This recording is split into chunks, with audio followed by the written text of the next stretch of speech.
Anyone got a pencil?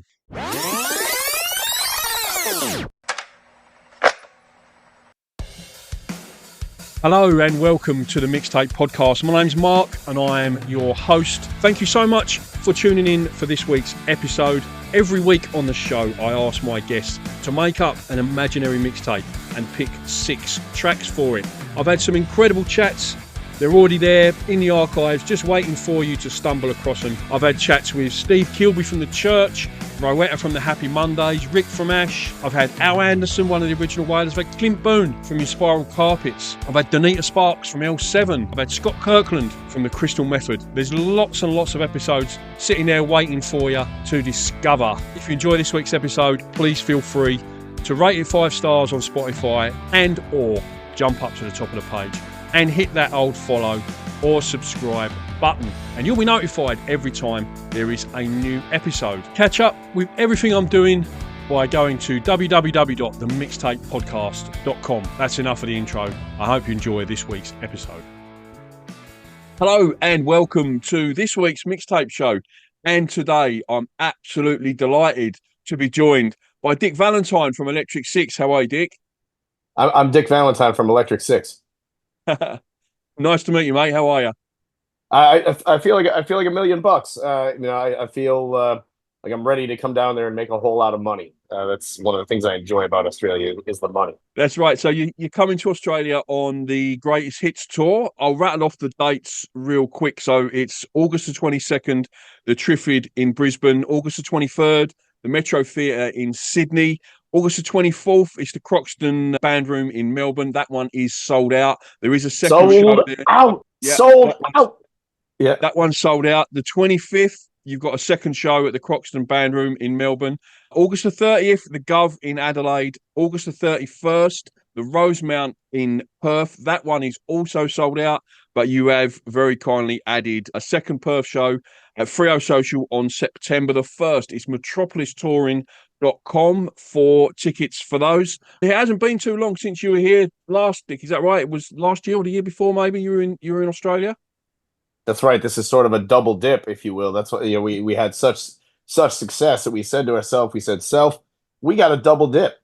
We have to strike while the iron is hot, and let's go ahead and just come back again. And before they even have time to have regrets or actually think about what just happened, let's just come back. And like I said, we come back and we leave with a great deal of money. So we're looking to do that again. Yeah, that's the way. That's what it's all about, mate. So obviously, I normally ask sort of guess what people can expect sort of set list wise, but it's the Greatest Hits tour, so the clues in the title there. But I wanted to ask you, like, you don't actually have, for as far as my knowledge, is a Greatest Hits like record out. Is that right? Have you got any plans to do that, or is it just the Greatest Hits tour? Well, as a matter of fact, we are. So our first record, Fire, which has all the hits, the big worldwide hits, that came out on XL Recordings. But since then, we've been on Metropolis Records, a different Metropolis from the touring outfit. Metropolis is a US-based label, and we've done 15 albums with them. So we are going to put out a best of Metropolis, so like songs off of all 15 albums. So that'll have like I Buy the Drugs and Down at McDonald's and go from there. But yeah, when you come see us, we try to do about 25 songs, and we dip into all portions of our catalog. We have a new album out called Turquoise, which wasn't out last time we played Australia. So we do about 6-7 songs off of that. And, of course, you're going to hear Gay Bar and Gay Bar Part 2 and Gay Bar Part 3 and Gay Bar Part 4 as we go. But, we try to have a good time all the time. The proof is in the pudding. We've been doing this for 24 years. There's no way they would let us do this for 24 years if we sucked. Absolutely. And you mentioned the amount of albums there, and while I was researching for this interview, because I'm a professional and I do some research, I saw that you, like, it's so prolific in your songwriting and releasing of albums. Like, you've almost averaged an album a year since Fire came out. How do you find the time to write and record all that material? Well, there's 6 of us in the band, and this became our job as of 2003. We didn't have like a 9-to-5 job like eating up our time, so it really just became like each person in the band had to write 2 songs a year. and Mm. so that's easy. That's easy enough to do. So yeah, I mean, we farm out the songwriting. It's not just me, and between all of us, we can easily get an album done. Okay, cool. So the delegation, that's the way to go. I like it. And Yeah. you mentioned the band members there, and I also found out as I was researching that you have quite a roster kind of and a rotation, if you like, of band members. Does that like over the years, has that kind of helped to sort of keep things fresh? And do they all bring like sort of something different to the table? How do you find it with different band members coming through all the time? Oh yeah, sure. It keeps it fresh and it keeps us existing because if we had said, oh, the first the original 5 6 people once they leave, the band's over, then the band would have ended in 2003. We kind of learned when we had a mass exodus and moved on without those guys in 2003 that the music we're doing is not exactly King Crimson. It's not like prog rock where everyone, it's just verse chorus bar rock. So you Mm. just have to be a semi-competent musician and you can be in our band. And so fortunately, coming from Detroit, we know a whole lot of great musicians, a whole lot of people who who have wanted to go do this, be traveling around the world, play some great shows. And then you have people be in the band for like 6 7 8 years and say, I've had enough, I want to do something else, and that's fair play too. So just over time, it's just we just kind of exist. And if you want to come play the drums or the bass in Electric Six, you can submit your application, and we're always looking at a few good people to join this band. I hope when it's over, I hope when it's said and done, I hope everybody gets a crack at it. Yep.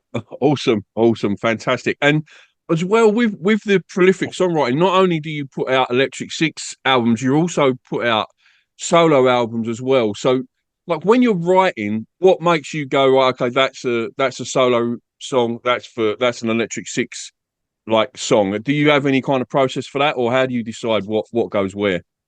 Yeah, I mean, once in a blue moon, there is a like, oh, I don't know if this is going to be a solo song, but my solo stuff tend to be more written on acoustic guitar, more tender, like singer songwriter. So I mean, the solo albums are intended for me to go out with my acoustic guitar and play them like at a coffee house or a small bar, which is something I really enjoy doing. So generally, if it's a more tender song, something that translates well to acoustic guitar, it's going to be on my solo record. But if it's an absolute belter and you need like two guitars and double bass drum and a gong, then that's going to go to Electric Six. Yeah. Do you start out? Do you write on acoustic guitar like all the songs, and then is that sort of your starting point? Yeah, generally that or piano and synthesizer. I mean, I'm not, I can sort of play with both hands and kind of know what middle C is, but I'm not like but I dabble in it and I get things done. That's kind of always I'm not a studied or learned musician at all. I know all the bar chords, and that's just work for me in terms of basic songwriting. Mm. If I want the songs to be more complex and have more stuff going on, then I turn them over to the musicians in our band. And just going back to your live show real quick, I was chatting to a musician friend of mine yesterday in the UK. I was telling him that I was going to be chatting to you today, and he said to me that he's seen like Slipknot, System of a Down, Metallica, like loads of really heavy bands. But he said the most insane mosh pit he's ever been in was Electric Six Gay Bar. He said it was absolutely off the charts, more than he's ever experienced before. Is that your sort of experience of it? I mean, I see it all the time from on stage. Whether I can't compare it to those bands or other bands because I haven't seen those bands, not out of not wanting to see them. It's just I'm on tour so much I don't get a chance to see other bands. And then now that I have kids, I'm either on tour or I'm watching Bluey. So it's I don't have time. I don't have time to get to Slipknot, but I would love Yeah. to. That said, yeah, I do see it. It's I don't condone it, nor do I say don't do that. I just kind of take it in and wonder what's going through their heads. Okay, I wanted to talk to you. We'll get to cover versions a little bit, as a bit more depth when we talk about the mixtape tracks. But Streets of Gold, I didn't even know existed again until I was researching for this interview. Some fantastic. It's an album of covers that you put out. 2021 was it? I think. How do you go about selecting the songs that you cover on the album? Were they songs that you loved for a while, or band members loved, or what? How did you pick the tracks for that? Yeah, it's the exact same idea as when we just, each guy in the band, we said, you pick two songs. And I think our manager got involved too. So yeah, just everyone picked two songs that they want to do. And there's no vetoing it. Like nobody said, hey, that sucks, we're not doing that. We just honored the two songs you want to do, we're gonna do them. And so there's no rhyme or reason to any of it. They're not connected really in any way. And we just ended up with this just kind of weird eclectic album of various covers. Like, Yeah. of all the rock songs that had ever been written, we picked those 14 or whatever. Yeah, I was particularly pleased to see the Jam. That's entertainment. The Jam are one of my sort of all-time favourite bands. Had a massive effect on me as a sort of a young council estate urchin growing up in the 70s and 80s in England. Mm. They were a massive influence. I've been honoured enough to have Bruce Foxton from the Jam on the show before. Yeah, that's I think Paul Weller for me is lyricist wise one of the greatest ever, and particularly on that track, that's entertainment. Yeah, so I really enjoyed that, and I really enjoyed your version of it as well. So Streets of Gold, if you are looking to catch up with that album. Let's drop into the mixtape choices, Dick. So what I do is my radio show is called the Mixtape, and when I get guests on, I ask them to make up an imaginary mixtape, and I give you some categories, and you pick the songs, and we have a little chat about each song and why you chose it. So track one of your mixtape is what I do when I make up a compilation playlist, or even with the radio show. I always kick it off with like an attention grabber. It's not meant to be your songs. You can if you want, but it's meant to be sort of more of a fun way of sort of exploring your influences and inspiration. So track one, I always go with an attention grabber, something that's going to kick it off in good style. So what song would you choose for that, Dick? And I'm doing, as we discussed before we went on, like I'm doing this on the fly because I didn't see the email. I could have spent hours preparing for this, but I'm doing this is like a 20-second go. Yeah. So I'm doing this. This is pure. This is pure. This is Yeah. like the first thing that comes to mind. So for me, and this is lyrically more than musically, even though it is kind of a belter. I'm gonna go with Two-Headed Dog by Roky Erickson. The lyrics, it's just always they're just I don't need any other lyrics after this. It's just the chorus is two-headed dog, two-headed dog. I've been working in the Kremlin with a two-headed dog. And to me, that sums up. That's everything I've been trying to write my whole life. That Yeah. just those lyrics. And so yeah, it's a great rock song. It's great. But to me, after those lyrics were written, I don't know why I continue to write songs. That expresses everything that goes on in my head. When I first heard it, I just did it not. I did a quadruple take. I was like, wait, what did he just say? And it's one of those. Yeah. To this day, I don't know that I've heard anything better than that.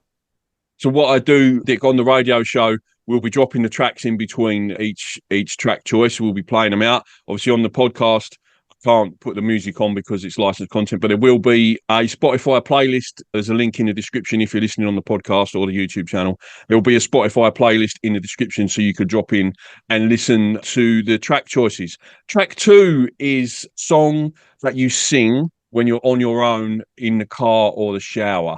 What would you pick for that? Oh, there are so many, but the one I've been singing recently, it's my youngest daughter loves it very much.